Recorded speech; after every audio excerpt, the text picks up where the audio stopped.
Hi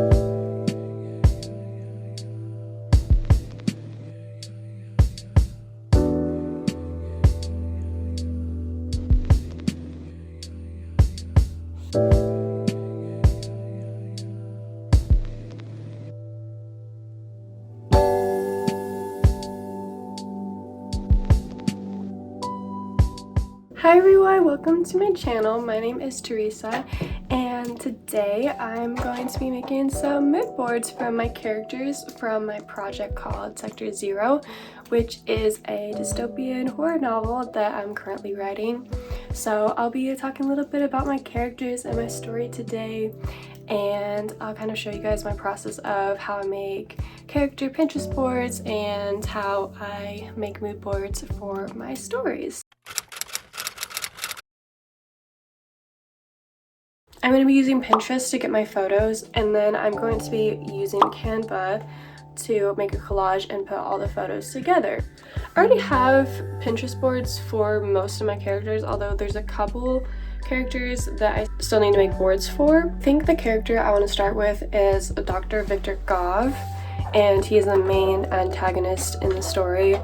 As you can see, I have a lot of Pinterest boards already of my characters, but I don't have many pins on him. I'll probably pull a few photos from this board, and then I'll search up other photos that I can add to it. So since he's a mad scientist kind of villain, we're gonna start with mad scientist because that's what he is.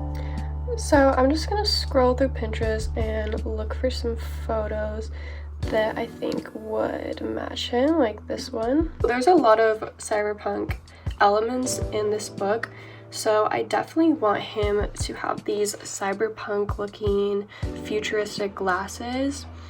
So I'm gonna go ahead and find Dr. Gov's Pinterest board right here and save it to there. If you've never used Pinterest and you don't know how to create a mood board, you can go here and just create board, and then input what you like to call it, and then you can make it secret. You just press create when you're done. But since I already have it, I'm just going to save it to his character board. So I'm just going to scroll through Pinterest for a little bit and save a bunch of photos to the Pinterest board, and when I'm done I'll pick out the best photos and then put them in a little collage for the mood board. Yeah, don't even worry about picking like the best photo, just save anything that catches your eye and you think fits your character. Having character Pinterest boards is really helpful too, especially if you're describing how they look or you're trying to find certain features that kind of pertain to their personality and their character, which I think is really cool, and it's just really fun in general. So yeah, I'm gonna go do that and then I will get back to you guys.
tips when you are choosing the photos that you want. Have a photo that represents like each element or a different element of your character.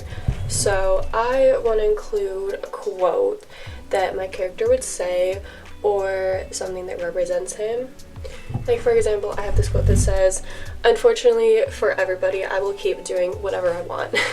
And I feel like that perfectly represents the type of antagonist that he is. And have another picture that represents their outfit or how they look. For example, this photo I thought was really fitting because since he's this mad scientist guy who does a bunch of crazy experiments, he's kind of like always covered in blood, but this isn't what he looks like. Like, his hair is almost black and he has green eyes, but this kind of gives it the vibe of his character. This one, I saved it because this is kind of how I imagine his outfit to look like. Next picture that I think is important to include, kind of this setting that your character maybe often finds himself in. Now, if your character is like jumping around places, maybe think of a place that is really significant to them.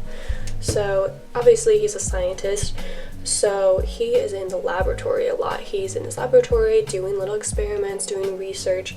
So we're going to include a picture that represents that. I think colors can articulate a lot about how your character's personality or their vibe is. As you can see, there is a lot of green and kind of darkness in this color scheme. Green can represent greed and ambition, which is kind of what embodies his character. Like, he has those personality traits. We can always add more if we don't have enough photos, but I think I'm gonna stick with that. Once you have them all downloaded, then we can go over to Canva, and you don't have to use Canva. You can use whatever website or collage app that you want to use. This is just one that I'm familiar with. And let's get started and put all these pictures together in a nice little aesthetic collage. Keep all your game, highs and lows, highs and lows. It's all the same, highs and lows, highs and lows. Keep all your game, highs and lows, highs and lows. It's all the same, highs and lows, highs and lows.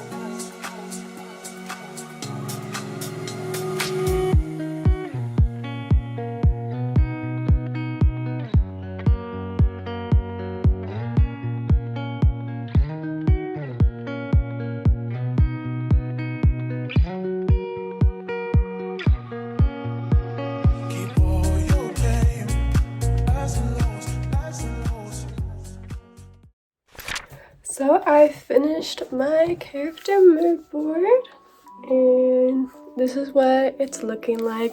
It came out so much better than I thought it would, but oh my god, that was so time consuming. It was a really fun thing to do. I recommend you guys do it too. I want to do it for all my characters, especially because I don't have their reference sheets made yet. If you guys want to see all the character mood boards that I made, they will be on my Instagram at SweetieRWrite, so make sure you go follow that. I hope this video inspired you guys to write and create characters and create little mood boards for your characters, because even though it's such a small thing to do, I feel like it really does inspire you, and every time you write or you write a scene for your character, you can go back and look at it. But yeah, I hope you guys enjoyed, and I'll see you next time.